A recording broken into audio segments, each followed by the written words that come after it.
Hello, my name is Tony Matson, and I am doing my video presentation for my SOAP note for Nursing 658. I will first be addressing the HPI with the chief complaint. We'll be discussing the objective assessment.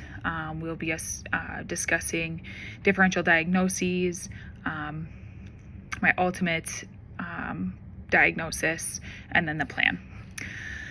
This particular patient presents with a possible UTI, so it's crucial to focus on urinary symptoms like frequency, burning, blood in the urine, odor, as these are all hallmark indicators of UTIs. UTIs are amongst the most common bacterial infections, and symptoms like dysuria, frequency, those are primary diagnostic indicators, noted by Siba and Leslie 2024.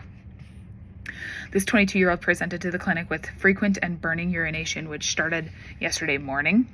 She notes a slight odor and blood in her urine, which has been cloudy. Additionally, she experienced one episode of diarrhea when her urinary symptoms started. Patient has tried over-the-counter remedies such as azo cranberry supplements with minimal relief, having taken the last dose early in the morning. She was treated with macrobid for similar symptoms in June, but feels that the infection had never fully resolved and that her symptoms had been lingering around. Her last menstrual period was from August 14 to 18. She also had additional bleeding on August 29th through 31st and September 6th through the 9th. Patient disclosed that she started seeing an independent GI doctor and has been started on different supplements to help with her GI symptoms. She decided to stop taking her birth control approximately 6 months ago to see if this would help with her GI issues. Patient took Plan B on August 23rd and wonders if this could be the cause of her intermittent bleeding. She took a home pregnancy test last week, which was negative, and is not concerned with UTI, or is not concerned with an STI. She denies experiencing fever or chills, new or worsening nausea or vomiting, abdominal pain, back pain, or new or worsening vaginal discharge. Asking when the symptoms began helps determine the severity and the progression of the condition. Acute onset is typical of a UTI, whereas chronic symptoms may suggest a different issue, such as interstitial cystitis. This is emphasized in an article that I included with Waglinger, how he emphasized the acute symptoms that are strongly predictive of uncomplicated UTIs. The history of a UTI previously treated with macrobid and lingering symptoms provide context for possible reoccurrence or inadequate treatment. Menstrual history, including the abnormal bleeding, is pertinent to rule out gynecological issues or side effects of emergency contraceptives that might mimic or obscure UTI symptoms. Asking about sexual activity and concerns about STIs help differentiate between a UTI and conditions like cervicitis. Knowing that the patient is taking GI supplements and recently stopped oral contraceptives is important because these may indirectly influence symptoms or complicate treatment. Asking about fever, chills, back pain, or nausea helps rule out pyelonephritis or systemic involvement. Questions about GI symptoms such as diarrhea, neurological symptoms such as weakness, and a psychiatric history are included to exclude other conditions or stress-related factors. In this particular case, extensive focus on dermatological issues would not be pertinent for this patient unless linked to systemic signs of infection. Questions about the respiratory symptoms are not directly related to the chief complaint, but may be helpful to rule out coincidental upper respiratory tract infections. Patient presents with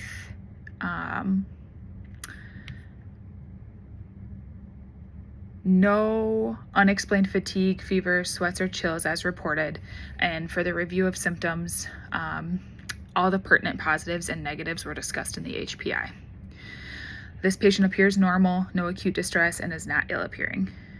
Vital signs are stable, 108/64, pulse of 89, temperature of 89 degrees, respiratory rate of 16, weight is 68.2 kilos, and 100% on room air. Blood pressure, temperature, pulse, and respiratory rate are essential to rule out systemic involvement or severe infections such as pyelonephritis or sepsis. The patient's stable vitals confirm that her condition is likely localized to the urinary tract. Her other physical examination is unremarkable. Nothing outside of normal limits in her AGE&T. Respiratory pulmonary effort is normal. Normal breath sounds bilaterally. Cardiovascular, normal rate, normal rhythm, normal pulses. No advantageous cardiac sounds. Abdomen is flat and soft, and there's no abdominal tenderness. Musculoskeletal, she has a general normal range of motion, no CVA tenderness bilaterally. Assessing for abdominal tenderness helps differentiate between lower UTI and possible complications such as kidney involvement or other abdominal conditions. CVA tenderness was performed to help rule out pyelonephritis. The absence of this tenderness supports the diagnosis of an uncomplicated UTI. If there were concerns about STIs, vaginal discharge, or pelvic pain, a pelvic exam could help identify cervicitis, bacterial vaginosis, or STIs. This was not performed as the patient denied symptoms of vaginal discharge or pelvic pain. So pertinent labs and diagnostics. We did do a urinalysis to confirm the presence of infection by identifying pyuria, hematuria, and bacteria in the urine sample. The UA did show evidence of a UTI, confirming the diagnosis. We also sent this off for culture as her recent UTI treated 2 months prior was not fully resolved per the patient, so it was important to make sure that we were treating the patient with an appropriate antibiotic.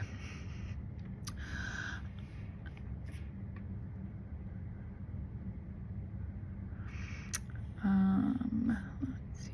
So the final diagnosis, the diagnosis of an uncomplicated urinary tract infection is supported by the patient's symptoms of dysuria, frequency, hematuria, and cloudy urine. The urinalysis results confirmed infection. The absence of systemic symptoms such as fever or back pain further support the classification of an uncomplicated UTI. Differential diagnoses considered are pyelonephritis due to overlapping symptoms with UTI such as dysuria and frequency. However, the absence of systemic signs like fever, chills, back pain, and CVA tenderness make this less likely. We also considered sexually transmitted infections. Conditions like chlamydia or gonorrhea can present with urinary symptoms. However, the patient denied vaginal discharge, new sexual partners, or concerns for STIs, and the urinalysis findings are more consistent with a UTI. We also consider bacterial vaginosis. BV can cause genital irritation, but is typically associated with abnormal vaginal discharge and odor, which the patient denied. These urinary symptoms are more indicative of a UTI. We also consider interstitial cystitis. Chronic urinary symptoms without infection could suggest this. However, the patient's acute symptoms and urinalysis findings and history of incomplete resolution with prior treatments further support the diagnosis of the UTI.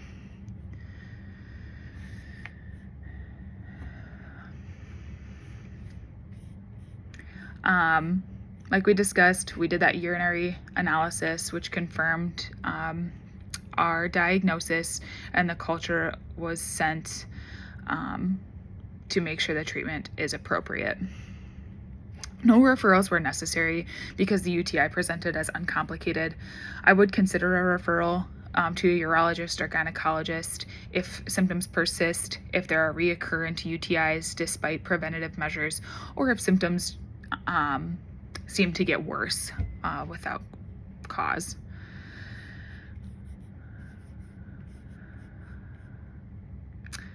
So for our plan, on exam, the patient is vitally stable, does not appear ill, and the urine sample confirms evidence of a urinary tract infection.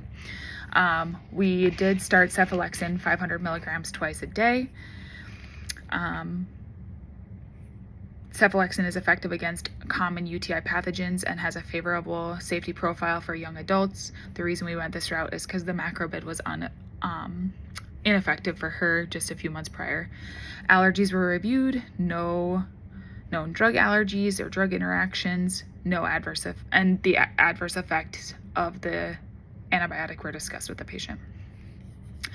We also discussed non-pharmacological management, encouraging hydration to flush out the bacteria and reduce reoccurrence risk. We discussed urinating after sexual activity and maintaining proper hygiene. We also discussed the importance of wiping front to back after using the bathroom. Additional education provided. We explained the importance of completing the antibiotic course to avoid resistance, emphasized hygiene practices, such as wiping front to back, urinating post-intercourse to prevent recurrent infections. We also advised avoiding potential bladder irritants such as caffeine or alcohol until symptoms resolve. We advise the patient to return if symptoms persist or worsen after completing the antibiotics, as this could indicate resistance or complications like pyelonephritis. Follow-up may include a repeat UA, but if symptoms resolve, this may not be necessary.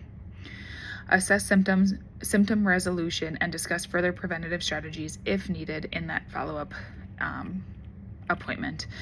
And we also discussed that if symptoms persist, we should consider STI testing or testing for other conditions if the diagnosis remains unclear. With shared decision-making, the patient verbalized understanding of the plan and education provided, and all questions were answered at that time.